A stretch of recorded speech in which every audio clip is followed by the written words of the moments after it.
Too many wallets မှာဆိုလို့ရှိရင် level 2ဆင့်ရှိတယ်ပေါ့နော်1နဲ့2နဲ့ဆိုပြီး2ဆင့်ရှိတယ်အဲ့ဒီမှာကျွန်တော်တို့တော်တော်များများပေါ့နော်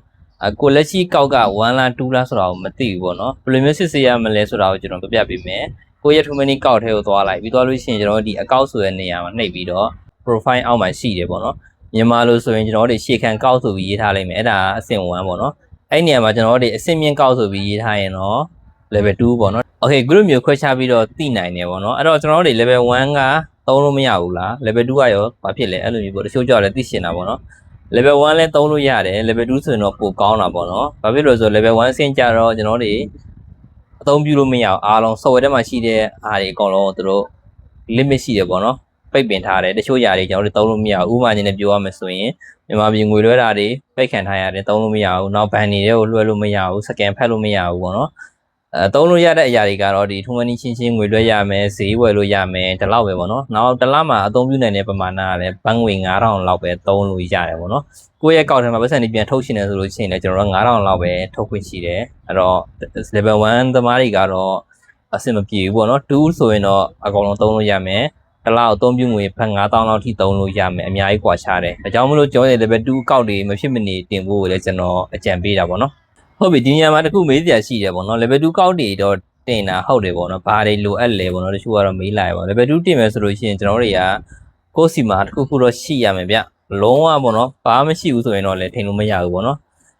ဘာတွေလိုအပ်လဲဆိုရင်ကျွန်တော်ပြပြပေးမယ်ဘိုင်းအောင်ကတက်တန်းရှိရမယ်ပြီးရင် visa တက်တန်းရှိရမယ်ပေါ့နော်နောက်တစ်ခုက OWIC စမတ်ကတ်ပေါ့နော်နောက်ထိုင်းမှာဆိုရင်ကျွန်တော်တို့ရှင် online စင်နေရှိရင် online စင်တက်တန်းရှိတယ်ပေါ့နော်ဒီလိုမျိုးတွေအချက်အလက်တွေကိုမှတစ်ခုခုရှိတယ်ကိုယ့်ရဲ့ဒီ passport နဲ့လည်းကိုက်ညီတယ်ဆိုလို့ချင်းကျွန်တော်တို့ကတင်လို့ရတယ်ပေါ့နော်ဒီနေရာမှာတချို့မေးစရာရှိတယ်အခြားသူရဲ့ဟာတွေနဲ့ရောမရဘူးလားဆိုပြီးတော့ပေါ့နော်မေးတဲ့သူတွေရှိသူတို့တလက်စာတွေပြောပြပေးခြင်းနဲ့အခြားသူရဲ့အချက်အလက်ကိုကျွန်တော်တို့ယူပြီးတော့ကိုယ့်ရဲ့ကောက်မှာလာတင်လို့လုံးဝမရပါဘူးเนาะသူတို့သတ်မှတ်ထားတာကဒီဖွင့်ထားတဲ့ passport ရဲ့အချက်အလက်နဲ့ဒီနောက် level 2တင်တဲ့ဒီချက်လက်နဲ့ကိုက်ညီနေရမယ်ဗျာဆိုလိုတာကနာမည်တူရမယ်ကိုယ့်ရဲ့မွေးတက္ကရာတွေတူနေရမယ် passport နံပါတ်တွေတူနေရမယ်ပေါ့နော်ဒီလိုမျိုးချက်လက်တွေကျွန်တော်တို့တိုက်ညီပြီးမှမှန်ကန်တယ်ဆိုမှကျွန်တော်တို့ကဒါ level 2ပေးအောင်တာပေါ့နော် level 2တင်မယ်ဆိုလို့ရှိရင်လည်းဒီချက်လေးတွေကိုလည်းမဖြစ်မနေပေါ့နော်သိထားဖို့လိုအပ်တယ်တချို့ကလည်းရှိတယ်ပေါ့နော်ဒီ level 2တင်တဲ့ခါကြလို့ရှိရင် passport ကလည်းဒီ passport ပဲဒါပေမဲ့ဘိုင်အောင်ကကြတော့ကျွန်တော်တို့ဒီအရင် CI စာအုပ်တဆိုလို့ရှိရင်အရင်စာအုပ်နဲ့လုပ်ထားတယ်နောက်စာအုပ်ချိန်နေတဲ့ခါကြတော့နံပါတ်တွေမတူတော့ဘူးပေါ့နော်အဲ့လိုမျိုးမတူတဲ့ခါမျိုးဆိုတော့တင်မရပြဿနာမျိုးလေးလည်းရှိရတဲ့ကြောင့်မလို့ကျွန်တော်တို့ကဒီ Too many ကောက်တွေကို level 2တင်ရမယ်ဆိုရင်ကျွန်တော်တို့အရင်ဆုံးအချက်လက်တွေကိုစစ်ဆေးပါဒီနေရာမှာတခုပြောချင်တာကိုယ်တိုင်တင်လို့ပေါ့နော်လုံးဝမရတဲ့သူတွေလုံးဝမရဘူးဆိုရင်တော့ကျွန်တော်စီမှာလာတင်လို့ရတယ်အချက်လက်တွေစစ်ဆေးခိုင်းလို့ရတယ်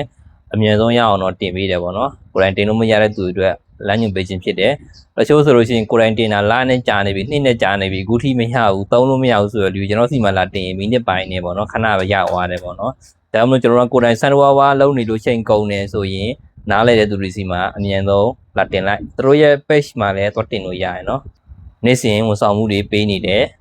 okay Too many နဲ့ပတ်သက်ပြီးသိချင်တဲ့အကြောင်းအရာရှိဗီဒီယိုရဲ့ comment မှာထပ်ပြီးတော့မေးလာလို့ရတယ်နောက်ဗီဒီယိုမှာထပ်ပြောပြပေးမယ်ဗျ